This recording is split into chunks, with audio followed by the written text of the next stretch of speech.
प्यारे बच्चों, नमस्कार। आज की कक्षा में आपका स्वागत है। आज हम पढ़ने वाले हैं 7वीं कक्षा की हिंदी की कार्य पुस्तिका का अध्याय नंबर 16। अध्याय का नाम है भोर और बरखा। यानी भोर और बरखा जो अध्याय है उससे संबंधित कार्य पुस्तिका में जो प्रश्न पूछे गए हैं उनको हम हल करेंगे, समझेंगे और उसके बाद कार्य पुस्तिका में आगे लिख लेना। और इससे पहले जो बच्चे चैनल पर नए हैं यानी अभी तक जिन्होंने चैनल को सब्सक्राइब नहीं किया वे चैनल को सब्सक्राइब अवश्य कर लें और आगे अपने साथियों को भी फॉरवर्ड करें ताकि सभी को इसका लाभ मिल सके। तो देखिए प्रश्न नंबर 1। एक दिन जल्दी उठकर देखो और बताओ सुबह क्या क्या होता है। आप जल्दी कभी कभी उठते भी होंगे और उठना भी चाहिए। जल्दी उठने से बहुत लाभ हैं, स्वास्थ्य के प्रति लाभ हैं और भी अन्य लाभ हैं। तो पढ़ाई भी हो सकती है। तो उठकर देखोगे तो देखो मैंने क्या लिखा है। सुबह घास पर ओस की बूंद होती है। सुबह उठ के देखते हैं तो पक्षी चहचहाते हैं, उनकी जो आवाज़ है बड़ी कानों को मधुर लगती है। वातावरण में शांति भी होती है, कोई शोर शराबा अन्य नहीं होता। लोग सुबह सुबह सैर का आनंद लेते हैं, ये भी हम देखते हैं। और अन्य आपको यूं दिखाई दे सुबह, वो भी आप इसमें लिख सकते हैं कि ऐसा ऐसा होता है। इस प्रकार से आपको इस प्रश्न को हल करना है। इसके बाद प्रश्न नंबर 2 में क्या पूछा गया है, तुम्हें कौन सी ऋतु अच्छी लगती है और क्यों। उस ऋतु का एक दृश्य का चित्र बनाकर रंग भरना है इसमें, जो खाली जगह दी हुई है। लेकिन मैंने इसमें लिखा है कि हमें वर्षा ऋतु सबसे अच्छी लगती है क्योंकि इसमें चारों ओर हरियाली छा जाती है। मुझे वर्षा ऋतु अच्छी लगती है। हो सकता है आपको सर्दी ऋतु, जो सर्द ऋतु आती है वो अच्छी लगती हो। किसी बच्चे को ग्रीष्म ऋतु अच्छी लगती हो, वो इसमें लिख देना। और क्यों लिख देना, क्यों लगती है आपको इस अच्छी, वो भी लिख देना पड़ेगा। और उससे संबंधित जैसे मैंने वर्षा का लिखा है तो यहाँ पर वर्षा होते हुए पेड़ पौधे जो है हरे रंग के पेड़ पौधे खड़े करके उनके ऊपर बरसात हो रही है, वो चित्र आप बना सकते हैं। बाकी आप कोई और ऋतु इसमें लिखते हैं तो उसका चित्र इसमें बनाना है आपको। इसके बाद देखिए प्रश्न नंबर 3 नंबर प्रश्न में जो है पूछा गया है कि रात को रजनी भी कहते हैं। इसी तरह से निम्नलिखित शब्दों के लिए एक और क्या शब्द हैं। जैसे रात का रजनी है और निशा है। सुबह का पर्यायवाची होता है प्रातः है भोर। प्रभु का होता है भगवान परमात्मा। बादल का मेघ घन, मेघ और घन, यानी सुबह प्रातः भोर प्रभु भगवान परमात्मा बादल का मेघ और घन। इसके बाद जो प्रश्न नंबर आगे दिया हुआ है 4, उसमें जो है क्या पूछा गया है, मीरा के बारे में जानकारी इकट्ठा करके लिखो। अब मीरा कौन थी, क्योंकि कवित्री आपके जो पद लगते हैं भोर और बरखा में वो मीरा से संबंधित है, इसलिए पूछा गया है। मीरा एक राजघराने की लड़की थी। वे श्री कृष्ण की अनन्य भक्त थी। उन्होंने शादी नहीं की। वे श्री कृष्ण को ही, इसके बाद ये भी लिख सकते हैं आप, वे श्री कृष्ण को ही अपना पति मानती थी। इसके बाद देखिए, वे श्री कृष्ण की भक्ति भावना में डूबी रहती थी।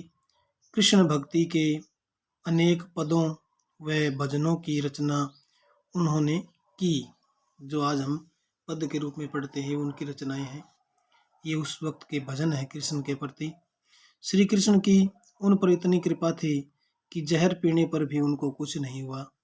ये मीरा से संबंधित जानकारी है, घटी हुई घटनाएं हैं, हमने ऐसी सुनी है। इसके अलावा कोई और रह गई हो तो आप उसमें ऐड कर सकते हैं, लिख सकते हैं। इसके बाद देखिए आगे प्रश्न नंबर 5 का ए भाग, भोर और बरखा पाठ में कृष्ण के लिए और कौन कौन से नाम आए हैं वो बताने हैं।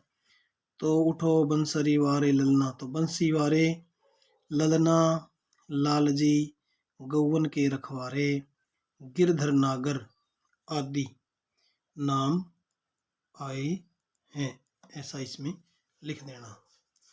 इसके बाद इसी प्रश्न का ब भाग देखिए क्या है, हितेश के पापा पप्पू मम्मी मुन्नू व दादी पिंटू कहकर बुलाती हैं।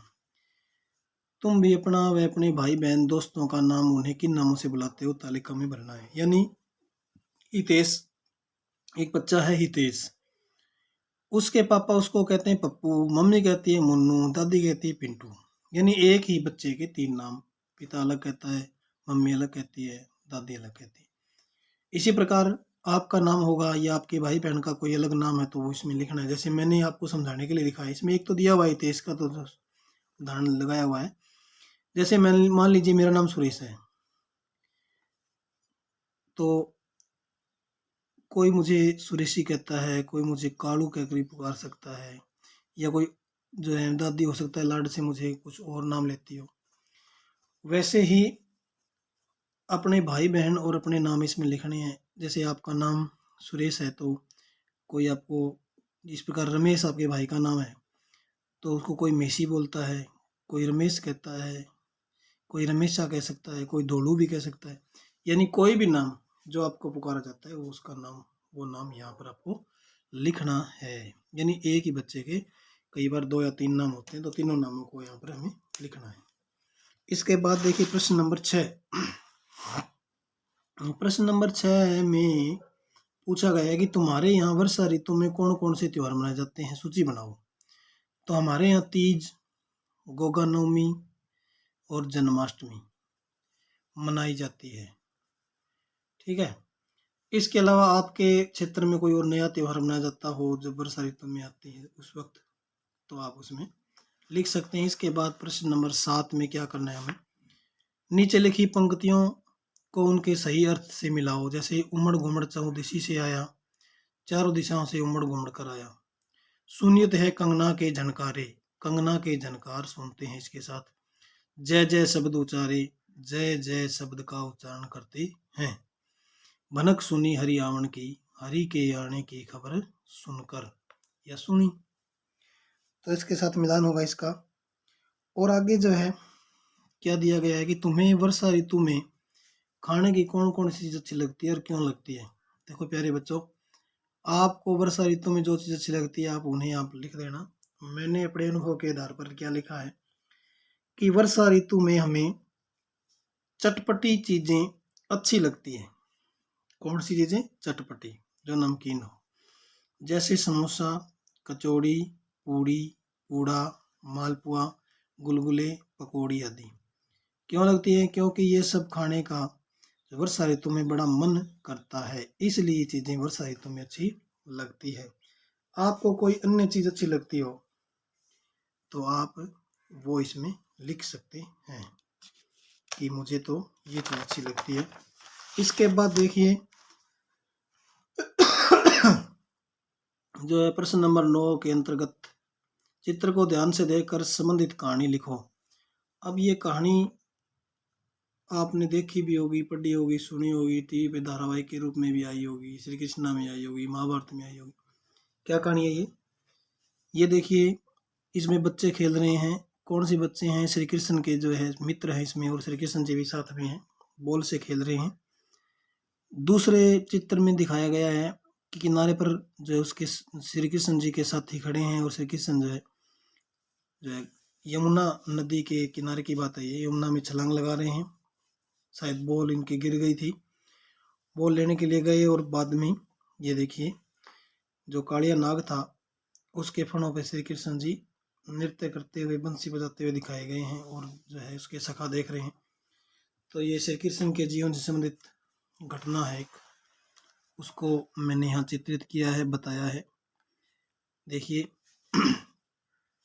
एक बार श्री कृष्ण अपने मित्रों के साथ यमुना के किनारे गेंद खेल रहे थे। कि एक बार श्री कृष्ण अपने मित्रों के साथ यमुना के किनारे क्या कर रहे थे? गेंद खेल रहे थे। आगे है, खेलते खेलते उनकी गेंद यमुना में जा गिरी। जब वो खेल रहे थे तो गेंद कहाँ जा गिरी? यमुना में जा गिरी।